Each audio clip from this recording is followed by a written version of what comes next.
Welcome to Roxy's Pinoy Stories. Minsan, ang katapatan ay may kasamang lihim na pagnanasa.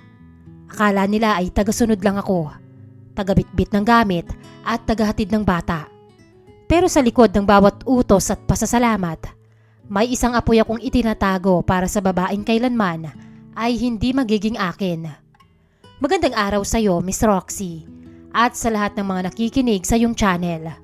Ako nga pala si Jomar, 25 anyos, matagal na akong naninilbihan bilang boy o utusan sa pamilya ni na Madam Sulen. Masasabi kong dito na ako tumanda sa loob ng mansyong ito. Saksi ako sa lahat ng nangyari sa pamilyang to.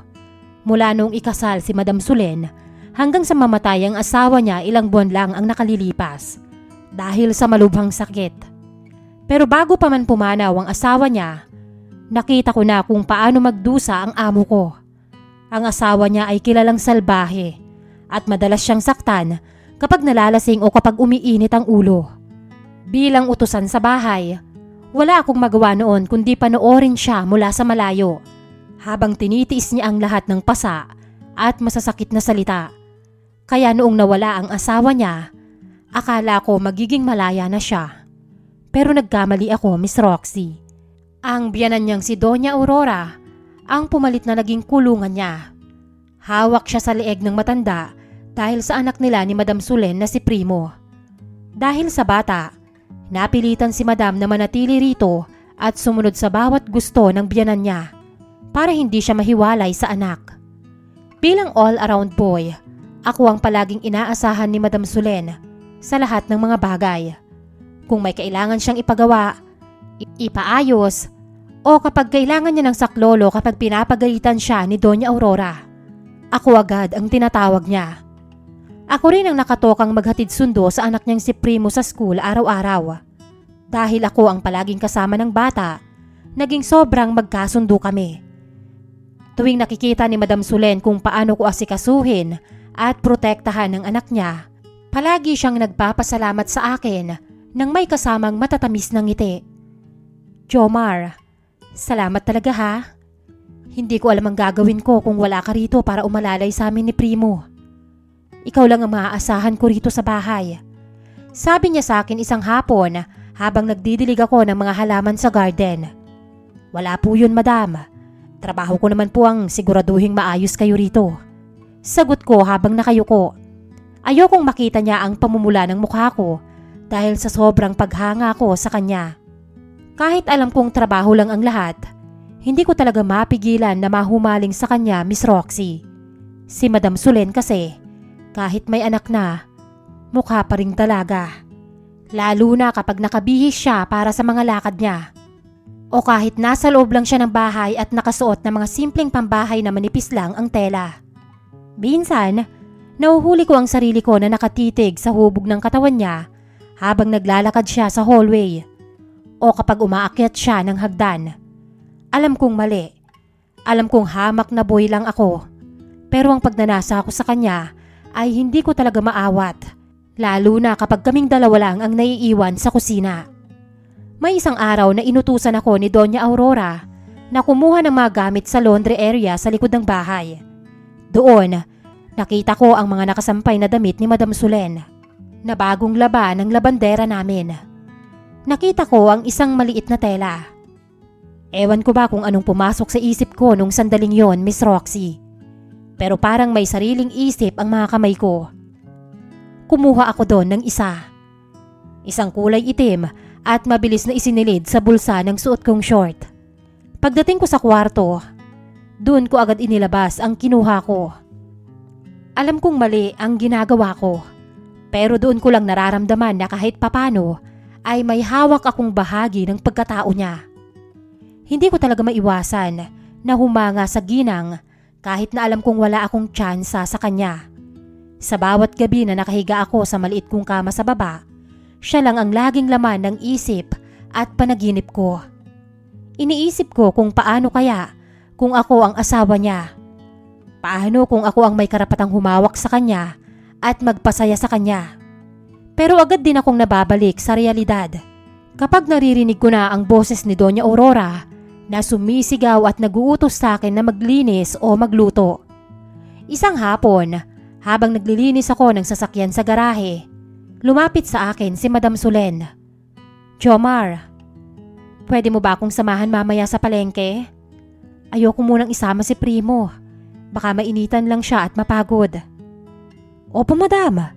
Ihahanda ko lang po ang sasakyan at ang mga basket," sagot ko. Habang nagmamaneho ako patungong bayan, palihim ko siyang tinitignan sa rearview mirror. Nakasuot siya noon ng isang sleeveless na damit at maikling short na kitang-kita ang puti ng mga balat niya. Pakiramdam ko ay sumikip ang dibdib ko sa sobrang kaba at pagnanasa. Gusto ko siyang hawakan. Gusto kong sabihin sa kanya na hindi lang pagsunod sa utos ang kaya kong gawin, kundi isang lalaking handang protektahan siya. Pero sino ba naman ako? Isang hamak na boy lang na umaasa sa bawat sulyap at maikling usapan namin. "Jomar, ayos ka lang ba? Bakit parang pawis na pawis ka, naka-aircon naman tayo?" Tanong niya habang nakatingin sa akin sa salamin. "Opo, madam. Siguro po ay hindi pa ako nakakabawi sa init sa labas kanina." Palusot ko habang mahigpit ang hawak sa manibela. Pagdating namin sa palengke, ako ang naging tagabitbit ng lahat ng pinamili niya. Nakasunod lang ako sa likuran niya habang pinapanood ko ang bawat galaw ng balakang niya. Sa bawat segundo na kasama ko siya, pakiramdam ko ay masaya na ako. Ang hindi ko alam, Miss Roxy, ay kung hanggang kailan ko kayang itago ang nararamdaman kong ito. Paano kung isang araw ay mahuli niya ako sa ginagawa kong pangungupit ng mga gamit niya? Nang makauwi kami sa mansyon, tinulungan ko siyang mag-ayos ng mga pinamili sa kusina dahil wala roon si Doña Aurora. Sa isang sandali, nagkadikit ang aming mga balat nang sabay naming abutin ang isang supot ng gulay. Nakuryente ako sa haplos na yon at tila tumigil ang mundo ko. Tumingin siya sa akin at ngumiti ng napakaganda.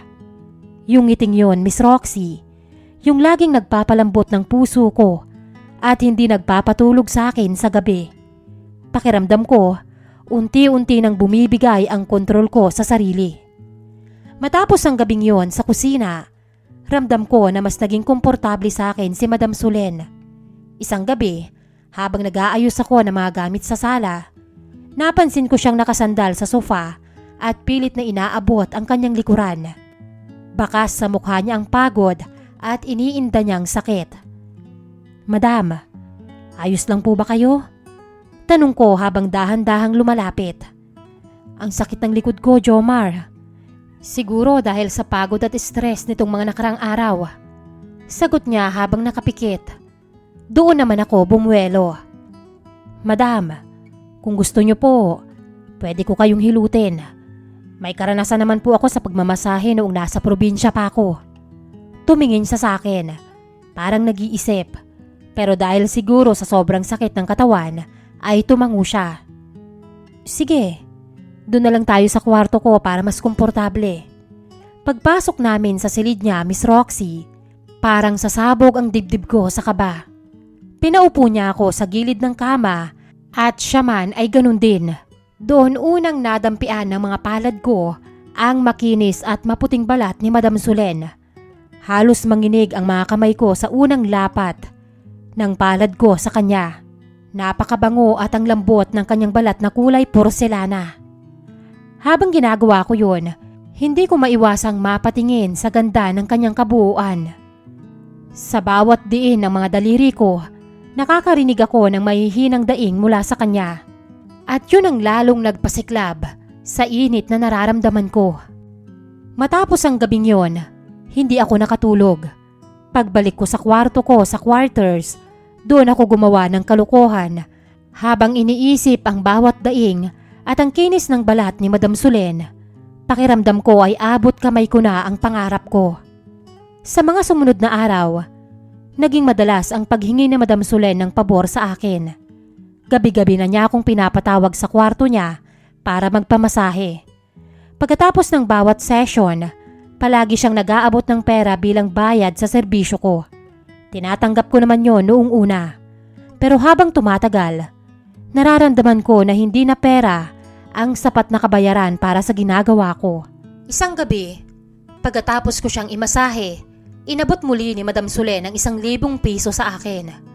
Pero sa pagkakataong ito, hindi ko kinuha ang pera. Hinawakan ko ang kanyang kamay at tiningnan ko siya ng diretso sa mata. Madam, hindi ko na po kailangan ng pera nyo. Seryoso kong sabi. Bakit, Jomar? Kulang ba to? Pwede ko namang dagdagan. Tanong niya na para bang naguguluhan. Umiling ako. Ibang kabayaran po ang gusto ko, madam. Gusto ko po sana na mapagbigyan ninyo ang nararamdaman ko. Matagal na po akong may paghanga sa inyo. Akala ko, Miss Roxy, ay sasampalin niya ako o palalayasin. Pero nagulat ako sa naging reaksyon niya. Imbis na magalit, unti-unting lumambot ang kanyang muka at hinila niya ako papalapit sa kanya. Jomar, akala ko hindi mo nasasabihin. Alam mo bang ang tagal ko nang hinihintay na sabihin mo yan? Wika niya. Doon na nagsimula ang aming lihim na ugnayan. Mula sa simpleng masahe, nauwi ang lahat sa isang gabing puno ng kapusukan na hindi ko malilimutan. Ibinuhos namin ang lahat ng init na matagal na naming kinikimkim. Ang akala kong imposibleng mangyari ay naging realidad. Ang boy na katulad ko ay nagawang angkinin ng biyudang amo na matagal ko nang pinapangarap. At hindi lang yun isang beses nangyari, Miss Roxy. Halos gabi-gabi na kaming nagkakasalo tuwing natutulog na si Primo at kampante kaming walang makakakita sa amin. Pero hindi naging madali ang lahat. Ang pangunahing hadlang sa aming kaligayahan ay walang iba kundi ang matandang si Doña Aurora. Napansin ng matanda ang madalas naming pagbubulungan at ang pagiging malapit namin sa isa't isa. Isang umaga, habang naglilinis ako sa sala, hinarang ako ni Doña Aurora. Ang talim ng tingin niya sa akin na para bang binabasa ang bawat laman ng utak ko. Jomar, napapansin ko na masyado ka nang nagiging malapit kay Solen. Bungad ng matanda. Huwag mong kalilimutang isa ka lang utusan dito. Lumugar ka sa dapat mong kalagyan. Huwag kang umasta na parang kapantay ka na namin. Dahil driver at boy ka lang. Parang sinaksak ang puso ko sa sinabi ng matanda. Nasaktan ako hindi dahil sa katotohanang boy lang ako, kundi dahil alam kong gagawin ni Doña Aurora ang lahat para paghiwalayin kami ni Solen kapag nalaman niya ang totoo. Ramdam ko ang hirap ng sitwasyon. Sa isang banda, nandoon ang tamis na pinagsasaluhan namin ni Solen. Pero sa kabila naman, naroon ang mapanghusgang mata ng biyenan niya na handang sumira sa aming dalawa. Pagkatapos ng sermon na yon, pumasok ako sa kwarto ko na mabigat ang loob. Doon ko naisip na kahit anong ganda ng pagsasama namin ni Solen, hinding-hindi mawawala ang realidad na sa mata ng lipunan at sa mata ng pamilya niya, hindi ako kailanman magiging karapat-dapat para sa kanya. Pero kahit ganon, hindi ko kayang bitawan siya. Kahit masaktan pa ako ng paulit-ulit sa mga salita ni Doña Aurora, mas pipiliin ko pa ring manatili sa tabi ni Madam Solen hanggat hinahanap niya ang init ng aking mga kamay. Kahit may babala na si Doña Aurora, hindi kami natinag ni Madam Solen. Sa katunayan, parang mas lalo kaming naging sabik tuwing magtatagpo kaming dalawa. At sa bawat nakaw na sandali sa loob ng mansyon, doon namin ipinadarama ang pangungulila namin sa isa't isa. Pero alam ko, Miss Roxy, na hindi natutulog ang mga mata ng matandang biyanan. Isang gabi, habang nag-aayos ako ng mga gamit sa labas ng silid ni Madam, narinig ko ang boses ni Doña Aurora sa loob. Mataas ang tono nito at punong-puno ng paghamak. Solen, huwag mong sabihing papatol ka sa hamak na boy na yon. Bulyaw ng matanda. Nakakadiri ka.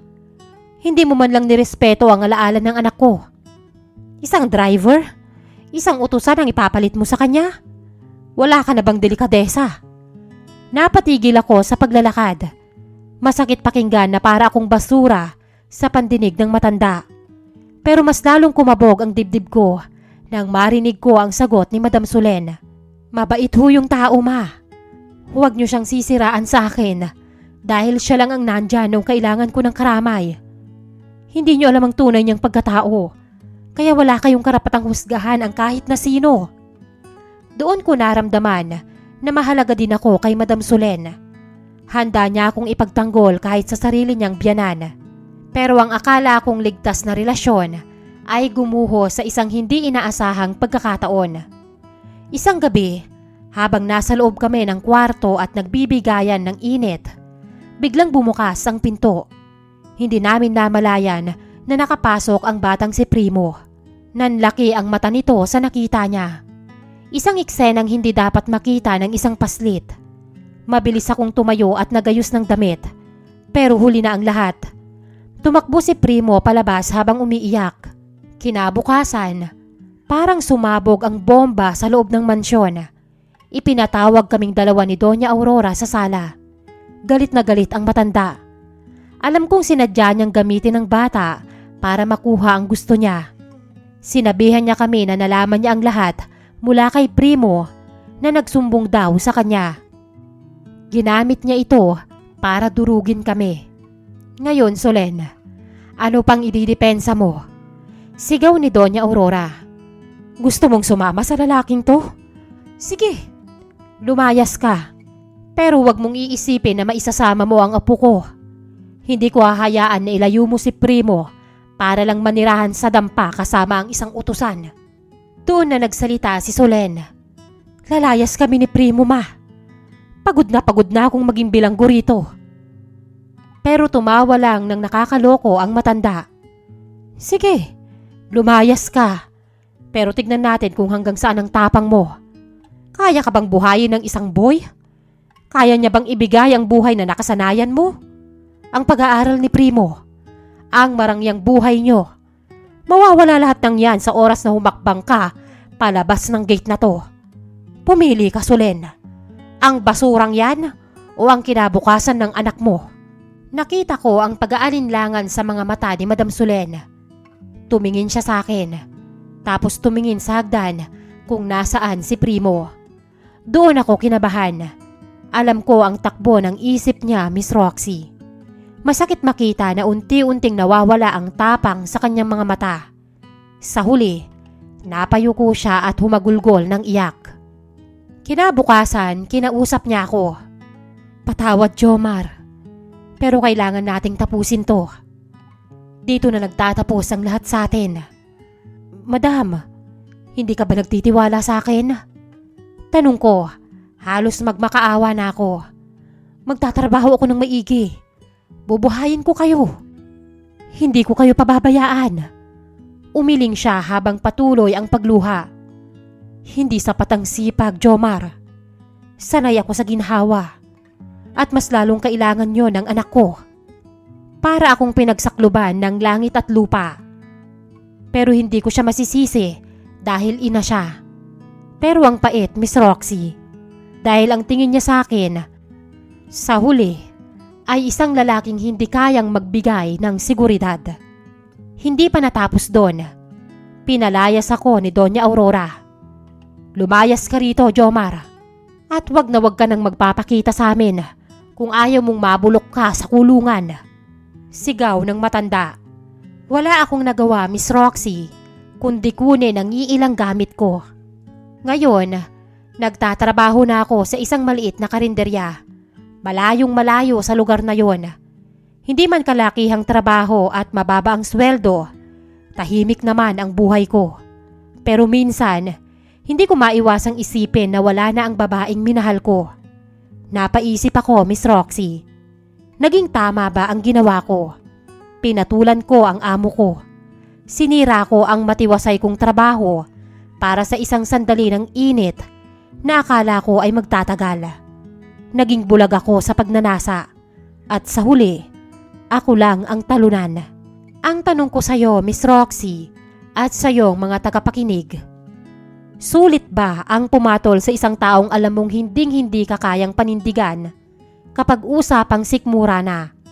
O sadyang naging tanga lang ako dahil naniwala ako na ang pag-ibig ay sapat para itawid ang pagkakaiba ng aming antas sa buhay? Maling pag-ibig nga ba ang sumira sa akin?